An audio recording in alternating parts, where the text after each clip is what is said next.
Magandang araw mga kananay. Araw nga ng harvest ng palay at meron ding nagtatraktura. Di nga po pala sabay-sabay ang ani dito sa amin. Meron pong nauuna at meron ding nahuhuli.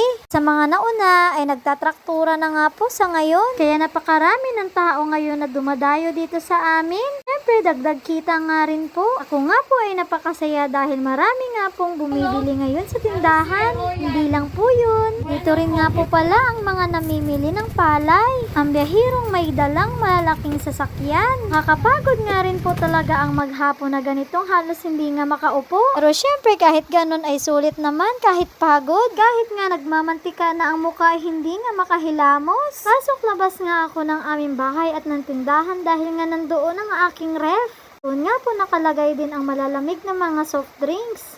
Ang nandito nga lang po sa tindahan ay mga pang-display ko lang din. At yan nga pong bumibili ay nag-iistiba po at hindi nga po taga dito sa amin. Sa nalikom ko nga pong pera ay pwedeng-pwede na nga po mamili ulit. Hindi ko nga po ginawa dahil nga gusto ko ay abutin nga ako ng katapusan. Hindi nga po katapusan na rin ay marami pong promo at free item sa Pure Gold.